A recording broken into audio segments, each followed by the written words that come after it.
Okay, picture this, a standoff. The air is totally tense, the battle lines are drawn, and the issue? A wet towel left on the bed again. Now I want you to completely shift that picture. Think of another standoff.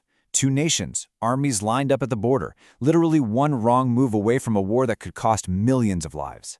Now those feel like they're from completely different universes, don't they? One's just, a daily annoyance. The other is historic. But what if I told you that the skills you need to solve both of them are pretty much identical? Well, that's exactly what we're going to dig into today. We're going to see how making peace, whether it's in your living room or on the world stage, follows the exact same playbook.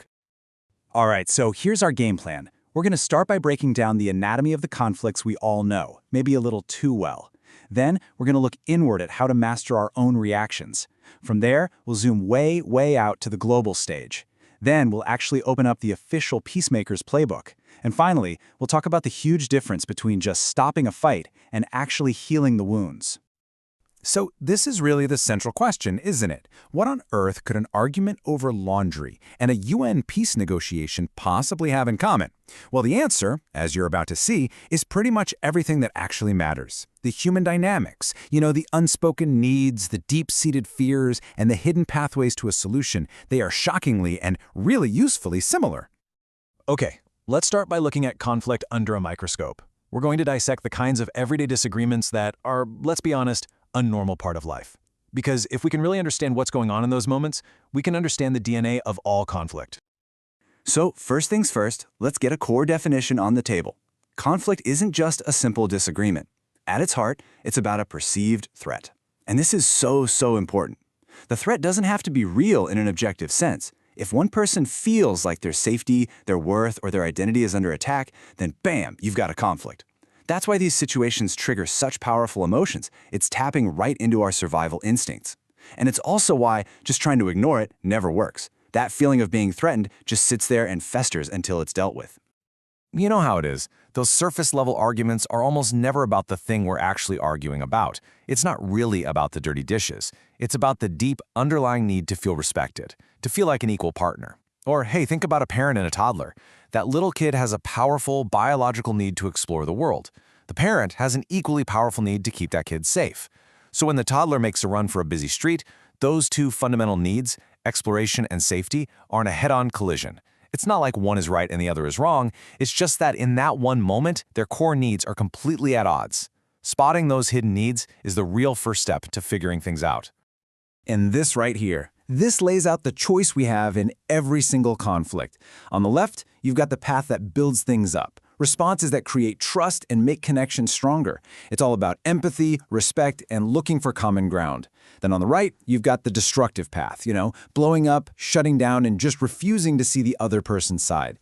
Every single disagreement presents us with this choice. Are we going to build a bridge, or are we going to build a higher wall? So, if we want to choose that healthy path more often, the work doesn't start with the other person. Nope, it starts right here with us. Let's jump into the two internal skills that are absolutely crucial for turning a fight into a chance to connect. So according to the experts over at Help Guide, it all boils down to these two things. First, being able to manage your own stress when things get heated. Staying centered when you feel like you're being attacked. And second, emotional awareness. Just having the ability to understand what you're actually feeling and why.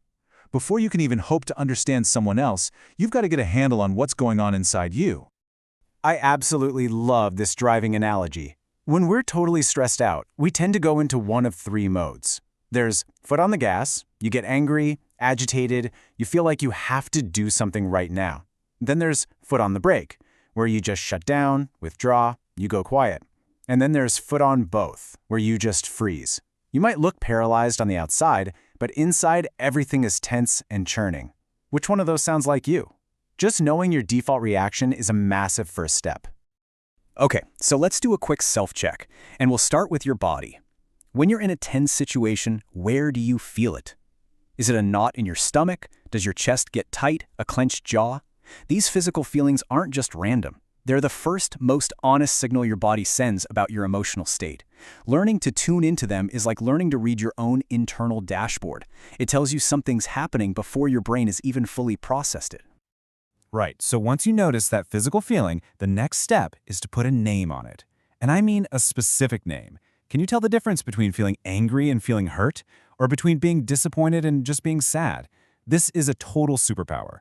People who can get really specific about their emotions are way better at managing them.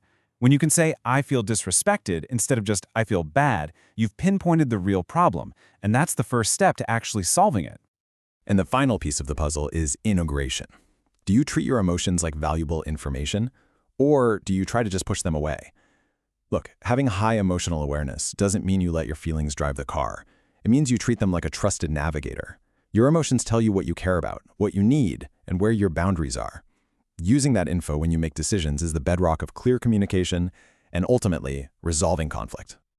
Okay, so we've done the internal work. We get that handling conflict starts with handling ourselves, our stress, and our emotions. Now, with that foundation set, we're ready to make a huge leap. Let's zoom way out and see how these exact same ideas play out when the stakes are raised from a personal argument to international peace. This place might look like some kind of peaceful resort, right? But the Soria Moria Conference Center in Norway is actually a critical training ground for global security. This is where the UN's training institute, UNITAR, runs its famous program in peacemaking. Senior diplomats, special envoys from all over the world, they come here to sharpen the exact same skills we've been talking about, but their goal is to prevent and resolve actual wars. You know, for a long time, the thinking in diplomacy was that great mediators were just born that way. You either had that special magic or you didn't. But after the Cold War, the UN was facing all these new, messy civil wars, and they realized that just hoping for a hero to show up was a recipe for disaster. They needed a system, a professional way to train people in the art and science of negotiation, and that urgent need is what created this program. So what are these diplomats up against? Well, one researcher boils down the drivers of global conflict to what he calls the 3 Gs. Well, they don't all start with G, but need, greed, and creed. Need is about conflicts that come from desperation, things like poverty or fighting for basic human rights. Greed is what fuels wars for power or resources, like control over oil fields. And creed is about those deep clashes over identity, religion, ethnicity, or ideology. And the thing is, most modern wars are a tangled mess of all 3. And this chart really shows you why that training became so critical. Just look at that massive spike in armed conflicts right around 1991. When the Cold War ended, all these internal conflicts just exploded. This new world needed a totally new kind of peacemaker, one who could handle that complicated mix of need, greed, and creed all at the same time. And this brings us right to the heart of it all. We are now going to crack open that professional peacemaker's playbook. And as we do, I want you to notice how much these high-level techniques look just like the skills we need to handle arguments in our own lives. See, just like in a personal fight, there are basically 3 ways to approach an international conflict. A power-based approach is basically my way or the highway. Think military force. A rights-based approach uses laws and treaties, like taking a case to an international court. But the real secret sauce of modern peacemaking is the interest-based approach. That's where you look past what people are demanding and try to uncover what they really need and what they're afraid of. Sound familiar? It's just like looking past the dishes to see the need for respect. This diagram shows so clearly that a big negotiation is never just one conversation. You have the main talk happening between the 2 sides, but then you have all these other talks happening within each team as they try to get on the same page. And then they have to go report back to their bosses at home. It's this complex web, honestly, a lot like a family argument, where you're not just talking to the other person, you're also arguing with yourself, right? Your own doubts, your own hopes. This makes it so clear. Words matter a lot. How you frame the problem can basically decide the outcome before you even start. Do you use toxic, blaming words like your illegal actions, or do you use neutral, problem-solving words like the status of the situation? A great mediator's #1 tool is the reframe. They shift the whole conversation from "this is your fault" to "this is our problem to solve." They find ways to make it feel less like a battle and more like a puzzle you can solve together. And that's just as true in a peace talk as it is in your kitchen. And look, this isn't just some abstract theory. These skills make a life or death difference. Take this quote from an ambassador who served with the UN in Iraq. He's saying flat out that this training gave him practical tools he actually used in one of the most complex and dangerous places on the planet. It's incredible proof that these peacemaking skills aren't just nice ideas. They are concrete, learnable skills that can save lives. I love this concept from diplomacy because it has such a perfect parallel in our own lives, the Friends of the Secretary General. This is basically a group of countries that aren't directly involved in the fight, but they step up to help. They might host the talks, offer resources, or just add their support to an agreement. Now think about it. Isn't that exactly what a good friend does when you're going through a tough time? They offer a safe space, give you perspective, and cheer you on. We could all use a friends group, right? So for our last section, we're going to go even deeper. Because sometimes just getting the fighting to stop isn't enough.